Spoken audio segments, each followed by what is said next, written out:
twaganiriye byinshi bitandukanye, twasubije amaso inyuma muri 2020 uko umwaka wagenze, ariko umutekano mu muhanda ngira ngo mwarabyumvise, ndetse tunareba ibibazo bikiri mu muhanda, umutekano mu muhanda twabiganiriyeho, ariko kandi hagaragazwa n'ingamba zitandukanye, harimo nko kwita cyane cyane gukaza ingamba kuri ibyo byiciro twavuze byo mu muhanda, imodoka, abanyamaguru, abamotari ndetse n'abagenzi, ariko cyane cyane abamotari, abanyonzi ndetse n'abanyamaguru. Turaza kubigarukaho ndetse turaganira no kuri gahunda y'ibizamini, ngira ngo benshi mu yamwohereza ubutumwa mwaraririye iyi gahunda rwose. Reka turaza kubaza afande uko byifashe, ndetse tunarebere hamwe abanyeshuri bagiye gutaha. Birumvikana iyo bagiye gutaha, ikibazo cy'imodoka, ikibazo cy'umutekano wabo na polisi ibigiramo uruhare. Ibyo rero nibyo tuza kuganira muri aka kanya, ariko ngira ngo mu gutangira reka ngaruke kuri gahunda tumaze iminsi tuvugaho, ndetse tuzakomeza no kuyivugaho kuko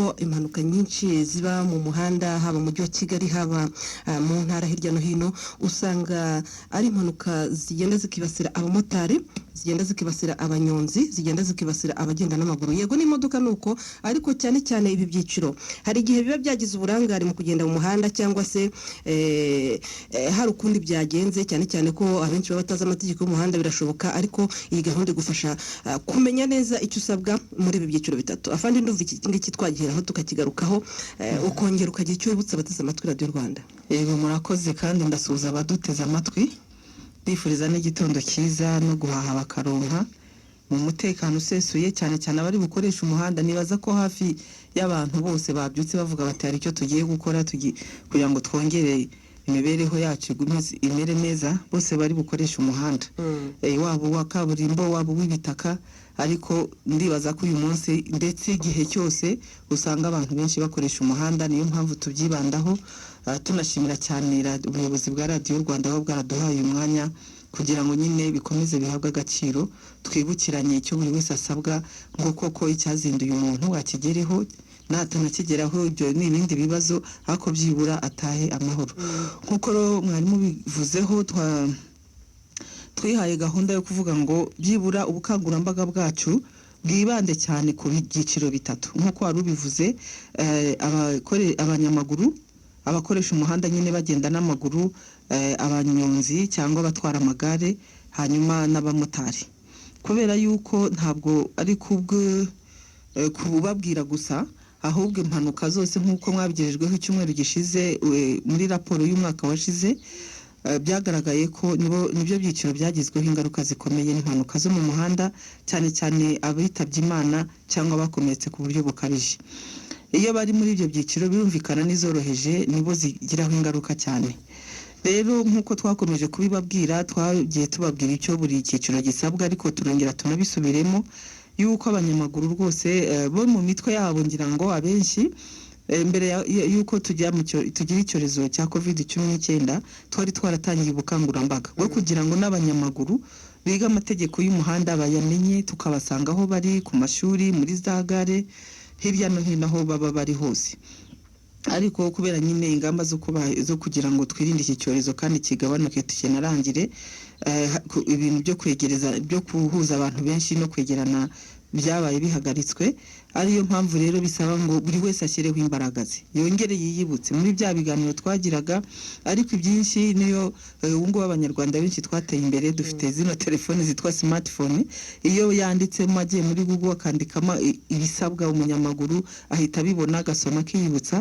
Ariko natwe tukaba twabibutsa ngo iyo wambuka umuhanda uritwararika, ntabwo wibwira ngo ikinyabiziga, utwaye ikinyabiziga arakubona, cyangwa wibwire ko kiri bwihagarike. Ashobora no kugihagarika bikanga, kuko nacyo ibinyabiziga nabyo birarwara, yaba moto yaba imodoka, hari ubwo ajya guhagarara bikanga. Bisaba rero ngo yitwararike, yibuke ko agiye kwambuka umuhanda, ahagarare, arebe hepfo no haruguru, ndetse aho bishoboka hose yambukire ahandi hari imirongo y'umweru. Aho bidashoboka yambuke yamaze rwose kugenzura ko nta moto, nta gare, nta modoka biri mu nzira aho agiye kwambukira. Ikindi tubasaba ni ukwirinda gukoresha ziriya za écouteurs cyangwa utu tuntu bashyira mu matwi. Kivuze nanjye ndakibona cyane mu muhanda. Yego. Aho umugenzi yambuka rwose yifite écouteurs cyangwa se ari kuri chat. Yego. Agenda chatting, nanjye ndabibona rwose, ukavuga uti se uyu muntu azi neza ko ubuzima bwe kugira ngo buramuke ari uko abigiramo uruhare. Niyo mpamvu ariko dukomeza kubibabwira ngo niba ugiye kwambuka bivanemo mu matwi kugira ngo ubashe kumva urusaku rw'ikinyabiziga icyo ari cyo cyose cyagusatira wenda utari warakirebesheje amaso.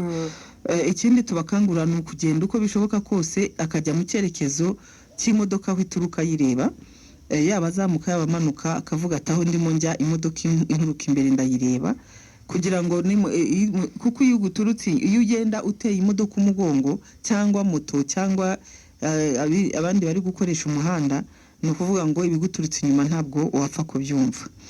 Noneho no kubatwara za amagare nabo niko dukomeza kubabwira ngo nabo bagendere ku ruhande uko bishoboka kose. Hari aho imihanda mishyashya igenda iteganya aho bagendera, niba bariho bajya bijya kubyigana n'imodoka n'amaza moto. Noneho kandi niba yemerewe no guheka abantu naheka umuntu umwe niwe yemerewe, noneho agarukire naho yemerewe kugarukira. Cyane cyane hano mu mujyi wa Kigali hari aho bemeranijwe bo ubwabo n'ubuyobozi bw'uturere n'imirenge n'utugari twaho bakorera, bati mujye mugarukira aha kugira ngo mwe kujya kuvunda. Ibyo rero niba byubahiriza bazaba barengera amagara yabo. Ariko tugiye no mu byaro aho ngaho, abanyonzi nabo cyangwa abatwara amagare bakwiye gutwara abatwara imizigo cyane cyane bakwiriye kwitwararika bagatwara imizigo babona ko itababangamiye, bingana n'uburemere igare rye ryemerewe gutwara, ariko nanone bimufasha no kureba no kumva ibimuri inyuma kugira ngo abashe nyine kumenya uko abererekera abandi cyangwa amenye niba kuko inyuma ye cyangwa mu mpande ze hari ikindi kinyabiziga kiri gutambuka. Tunabashishikariza cyane rwose kuko ari amagare ntagira itara, ntagira utugarura rumuri baba badufite, ariko nanone ntabwo dutanga umutekano uhagije. Tubasaba yuko rwose bumaze kwira saa 12 baba bavuye mu muhanda, hanyuma mu gitondo kare bumaze gucya bakongera bagatangira akazi kabo. Naho ubundi nibatabikora gutyo biragoranye kuko nk'uko nabibabwiye impanuka nyinshi zagiye aribo zihitana. Dufatiye ku cyumweru gishize ndetse urasanga hafi 60% y'abahitanwe n'impanuka zo mu muhanda ari abanyamaguru n'abanyonzi, hagakurikiraho abatwara za moto. Bose barangana, bose birangana, abanyamaguru 4, abanyonzi 8, 3 nibeshyeho gato n'abamotari. Rero birasaba yuko mu by'ukuri bashyiramo imbaraga, turafatanya, umutekano buhari ndetse izo mbaraga zitagiyemo byarenga, ariko ntitwifuza ko n'iyi mibare mikeya nayo ikomeza kugaragara. Reka tugaruke ku magare gato cyane kuko ari muri bamwe abo bahetse bashobora gukora gisida cyangwa n'abanyamagare bakazikora. Hari igihe habaye gahunda yo kuvuga ngo batahe saa moya, ibyo twabonye bitarashobotse. Wenda tugarutse hano mu mujyi wa Kigali, ikigaragara cyo nuko polisi y'u Rwanda ngo ku bufatanye n'uturere mu byemezo byaturuka muri njyanama z'uturere bashobora kuvuga ngo aha n'aha hameze gutya, nta matara hari, nta munyonzi wemerewe kurenza ku isaa moya. Iyo gahunda murayifite yo gukorana n'uturere n'inzego z'ibanze? Yego, muri uku gufasha aba bakoresha amagare mu ngeri izo arizo zose bagira koperative yabo babamo. Abayobozi babo rero nibo tubasha kuvugana nabo muri iki gihe, noneho n'ubuyobozi bwaho bakorera bw'ibanze yaba ari ubw'akagari cyangwa imirenge. Iyo gahunda irahari, ariko ku bijyanye na saa moya biterwa n'urwo rumuri nyine uko rungana, ariko bose hafi ya bose tubagira inama ko saa 12 baba bavuye mu muhanda batashye. Hanyuma tugiye ku bamotari nabo nuko bagomba nabo gukomeza gushyiramo imbaraga. Ubona bagenda bongeraho kuri discipline, ariko niba ngere bakube kenshi cyane cyane. Ubu turavugana n'ababayobora muri rashyirahamwe iriya koperative bahuriyemo ya Ferwakotamu, ariko burya munsi yayo hagenda habamo koperative kuri buri murenge. Tugenda rero tuvugana nabo kugira ngo nabo bakomeze bongeremo imbaraga muri discipline. Tunasaba babandi batari baruza ko bagomba kujyayo kugira ngo bagire aho babarizwa. Naho ubundi iyo ugize ibibazo utari no muri iyo koperative nyine biragorana kugukurikirana. Rero tukabasaba nabo gukomeza gushyiramo imbaraga mu kubariza amategeko y'umuhanda. Bo noneho ni abantu batwara barabyize, barakoze ibizamini, bagomba gukomeza kugaragaza ko ikizamini batsinze bakabona uruhushya rubemerera gutwara icyo kinyabiziga koko bari barukwiriye. Bityo bakubahiriza amategeko, niba ari amatara amubuza kugenda akayubahiriza, niba ari amwemerera kugenda akagenda ari uko bamwemereye, niba ari aho agomba guhagarara mu gihe cyo gufasha umunyamaguru kwambuka akabyubahiriza, ariko nabo tubashishikariza kwirinda gukoresha telefoni cyane. Okay. Muvuze ku kijyanye no kubahiriza no kuba agaragaza ko yize amategeko y'umuhanda ndetse afitiye impamyabushobozi ari icyo cyemezo cyo gutwara imodoka. Reka tujye kuri gahunda y'ibizami. Abantu bayitegereje ari benshi kubera iki cyorezo cya COVID-19 hamaze igihe kirekire. Byaba byifashe gute? Gahunda iteganyijwe n'iyihe? Yego nibyo, gusa ntarava aho ngaho nakwibutsa n'abagenzi bagenda kuri moto yuko ibyo gukoresha telefoni nabyo bibareba. Nta gihano gihari kibateganirijwe, ariko ni ubuzima bwe abarengera. Usanga arimo acatinga amagare kandi yagafashije umutwaye kumugeza aho ajya. Iyo arangaye rero bituma na wa mumotari cyangwa wa munyonzi nawe arangara. Ariko n'abatwara imodoka ntabwo twabibagirwa, tugahita tuza kuri icyo kibazo. Turongera kubibutsa ko gutwara ibinyabiziga wanyoye ari amakosa kandi akomeye, ndetse biviramo ingaruka nyinshi cyane zijyanye n'ibihano, zirimo amande, zirimo n'ikinyabiziga cyawe gufatirwa. Rwose nkomeza kubabwira ngo niba uri busome ku gatama cyaba ikirahure kimwe uko kingana kose, kuko kariya kuma iriya alukotest ntabwo ifata umubare w'amacupa wanyoye, ahubwo ireba rukoro yakugeze mu mubiri. Rero ushobora kuba umubiri wawe utaramutse neza, ugasanga rukoro n'ubwo wanyoye gake yabayemo nyinshi. Rero niba ufite gahunda yo kunywa ibinyobwa birimo rukoro, bikwiye gutwara ikinyabiziga. Kandi mbwira abantu ko nyine twashyizemo imbaraga cyane mu bintu byo gupima abantu, kandi bajye bubahiriza icyo abapolisi bababwiye. Niba akubwiye ko agiye kugupima, nyine wemere bagupime, kuko iyo utabyemeye nabyo bihanwa kimwe. Yego. Rero tugarutse kuri ibyo wari uvuze, ni ukuvuga koko turi mu rugendo rwongera gufungura ibizamini. Muzi ko bimaze igihe kinini bihagaze kubera amabwiriza yo kwirinda icyorezo cya COVID-19. Hari aho yagiye dusanga ko gukomeza ibizamini bitagendana n'ayo mabwiriza, birahagarara.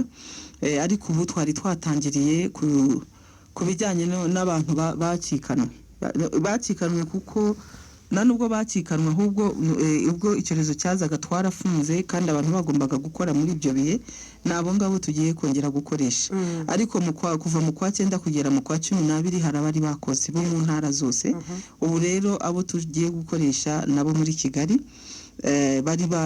bagombaga gukora mu kwezi kwa 4, kwa 5, kwa 6 2020. Kwa 4, kwa 5, kwa 6. No kuvuga ngo abo hejuru kwa 6 bo ntago barakoze. Yego. Barakoze, ndetse no mu ntara abari basigaye ni ikiciro cya kabiri cya hano mu mujyi wa Kigali, Kicukiro, Nyarugenge na Gasabo. Amaliste ari ku rubuga rwa polisi. Aho tugeze nuko abanyarwanda hafi ya twese tuba tuzi uburyo bwo kujya kuri website tukareba, ariko nanone naho bazakorera ku bibuga ayo maliste ariyo. Amashuri yabigishije barayafite ayo maliste. Amatariki ntago bazayasanga kuri ayo maliste biriho, ariko no kuva kuwa mbere cyumweru gitaha. Yego. Aho ubahirizwa amabwiriza yo kurinda COVID, uhaje wese akabimenya.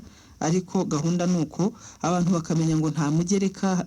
Hari ibyo bajya babaza ngo umugereka, ubundi yo kwandika bihari bikaza kunanirana. Hari uburyo abantu bashobora gufasha abantu bari batangiye process yo kwiyandikisha.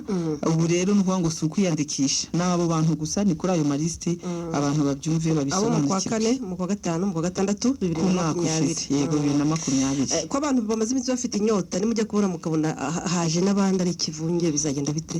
Nibyo mpamvu twabwiraga abaduteza amatwi ngo ntibazirirwe baza, kuko ntacyo bimaze. Ahubwo turimo turareba n'uburyo abantu bakwiyandikisha. Nibigenda neza, ikoranabuhanga rikagenda neza, mu kwezi gutaha nabyo bizashoboka. Biyandikishe, dutangire dukore tugendanye nyine n'amabwiriza yo kwirinda iki cyorezo. Okay, murakoze cyane. Ngira ngo nubwo ubutumwa ntaraburebamo, ariko buri ubwinshi bwari kuzabaza kuri iki kibazo. Ubwo ngira ngo mwabyumvise yuko abiyandikishije umwaka ushize 2020 mu kwa 4, mu kwa 5, mu kwa 6 nibo bafite ibizamini guhera ku wa mbere w'icyumweru gitaha. Ngira ngo mu mujyi wa Kigali gusa, ubwo n'abandi igihe nikigera bazababwira. Reka tunyarukire hanyuma. Ariko kuri iyo gahunda hari abashobora kuba bari mu turere tutemerewe kugenda, harimo Bugesera, Nyanza na Gisagara. bashobora kuba bari muri iyo gahunda ntibahangayike naho bazakomorerwa tuzabakoresha mu gihe mu buryo bwabo bwihariye. Okay, reka twihute tugere kuri gahunda yo gucyura abanyeshuri. Ngira ngo polisi namwe mu bifitemo uruhare cyane cyane ko bose bakoresha imihanda, bakoresha imodoka, kandi byose na polisi y'u Rwanda ariyo ifite mu nshingano umutekano w'umuhanda. Iyi gahunda muri kuyifatanya gute n'abafatanyabikorwa? Nibyo ni ukuvuga kuva mu cyumweru gitaha kuva kuri 31 z'uku kwa gatatu kugera ku itariki 3 cyangwa 4 bitinze cyane z'ukwa 4 abanyeshuri bazaba barimo bataha. Icyo mbere nibyo tubifatanyijemo na inzego zose, uturere, Minedike birumvikana. Ariko twebwe nk'abantu bashinzwe umutekano mu muhanda icyo dusaba cyane nuko abazatwara abanyeshuri ubwabo bagomba kuba bujuje ibisabwa. Birumvikana amamodoka afite speed governor batarazikuyemo akagabanya umuvuduko. Noneho ariko bafite baragiye no mu kigo kisuzuma ibinyabiziga bazi ko imodoka zaba ari nzima, kandi bakubahiriza imibare isabwa ni 75% bakabyibuka. Noneho no mu muhanda n'ibindi binyabiziga bikamenya ko iyo gahunda ihari, ni ukuvuga ko urujya n'uruza ruzaba rwiyongereye birenze uko bisanzwe. Umuntu yakwibaza yuko abihutirwa bibanza abanyeshuri cyane ko ari n'abandi bagenzi. N'abanyeshuri bo baba bafite naho bari bufatire imodoka, ariko biba bisaba ngo n'abandi bose bari mu muhanda bamenye yuko ari abatwara amakamyo n'abandi bamenye ko icyo gikorwa gihari, bityo bagabanya umuvuduko. Niba bakwemerera kugendera kuri 80, wibuke ngo hari amamodoka menshi, amabisi menshi ari gutwara abanyeshuri. Icyifuzo cyacu nuko abanyeshuri bose bazagera mu rugo amahoro, kugira ngo bigerweho hari bigomba gukorwa ari byo by'ibyo. Aba batwaye bakirinda gukoresha ibisindisha, bakirinda gukoresha amatelefoni n'ibindi. Noneho nabo bose bari mu mihanda, hari igihe nyine umuntu avuga ati ndi mu muhanda jyenyine cyangwa turi bake akagenda yiruka amakorosi ibiki. Turasaba rero rwose ngo abantu bose muri ayo matariki muri kiriya cyumweru bazabe bagenda gake kugira ngo abana bacu bagereye amahoro. Ni byiza cyane, ngira ngo urubyiruko ni rwo Rwanda rw'ejo hazaza, no kubungabunga bakazagerayo amahoro. Hari ikibazo ntasimbuka, harohereje ubutumwa avuga ngo nigeze kwiyandikisha mu gukoresha controle technique ariko ndiyandikisha mpabwa gahunda, hanyuma noneho igihe cyo kujyayo hari mu gihe cya corona, ishami rya polisi ishinzwe ibya controle technique ridakora. Ati narindiriye indi gahunda narayibuze. Ushaka kugira ngo amenye indi gahunda azahabwa nyarukirayo, hari aho yabibona bigenda bite? Yahamagara kuri 118 tukamuyobora, 118 noneho tukamufasha nta kibazo. Ariko abaye ari hafi ye yajyayo akabaza, bakamuha na gahunda yindi, kuko nta nubwo azongera kwishyura, bazagendera kuri ya gahunda bari bamuhaye. Gusa ubwo wenda yaba yaracikanwa kuko barongeye barapudetinga cyangwa bashyira, ariko ntabwo babibamenyesha. babona message barabimenya. Wemenya atarayibonye kugira ngo buri muntu amenye igihe cyagomba kugarukiraho, utabikoze utyo bazira rimwe bose. Ubwo utarabonye iyo message inyuma yo updatinga, no kuvuga ngo ayegereye aho ngaho koreshereza controle technique yanyaruka kabaza, cyangwa se agahamagara 118. Yego. Mbere yuko twamuha n'iyindi nomero nta kibazo, abaye niyo ngiyo abonye idahari, 0788 3 11 5 3 4. Okay. Akababwibaza bagahita bamuha indi gahunda. Okay, dusigaje iminota mike cyane, ariko ubushize ubwo twari hano muri studio za Radio Rwanda turi kumwe na ACP Gerard Mpayimana, yavuze gukomeza kubungabunga umutekano mu muhanda, ariko aganisha kuri izi kamera zo mu muhanda, avuga ko ari bishyashya ariko biri hafi. Iyo gahunda yari se vuba ngaha? Iyi gahunda rwose ngira ngo nk'icyumweru gitaha iratangira. Isanzweho nuko ngera imbaraga isanzweho. Icyo twabwira abadukurikiye nuko ntabwo ari ukubatega, nuko bimenya ko bagomba kubimenya. Bagomba kubimenya yuko ari kamera, ari abapolisi ni benshi mu muhanda, kamera ni nyinshi. Ahubwo icyo nakangurira abantu nuko buri wese agomba kuba azi neza ko ikinyabiziga cye kimwanditseho, ariko cyane cyane akagenda buhoro. Ikigamijwe ni ukugabanya iyi mivuduko iba nyirabayazana w'impanuka zihitana ubuzima bw'abantu. Niba agenda buhoro nta kibazo kindi dufite. Ubusundi iyo gahunda niba atari kubamenyesha ibanga, tumenyereye kamera tuzi mu muhanda zitimukanwa, tumenyereye za zindi zigenda zimukanwa. Uyu munsi nkayisanga hano Kacyiru, wenda ejo nkazayisanga mu Gatsata, simbizi. Hari igishyashya kitari icyo se?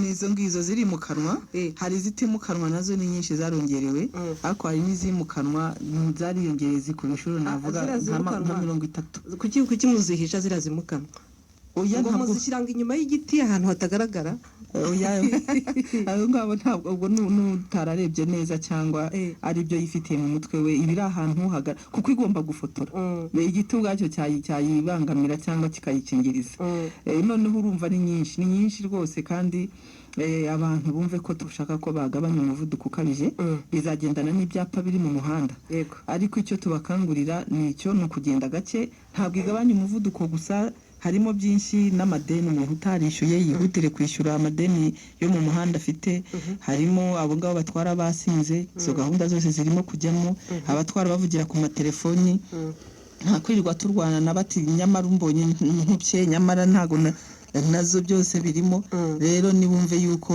mbere yuko ibyuma ari byo bidufata umuntu akwiye kuba responsible cyangwa agomba wenyine kwishingira ibyiza agomba gukora kugira ngo ahinde umutekano mu muhanda. Okay, ni byiza cyane kizima cyo nuko niyo cyamufata cyangwa cyamufatiye ahantu yarenze ku mategeko.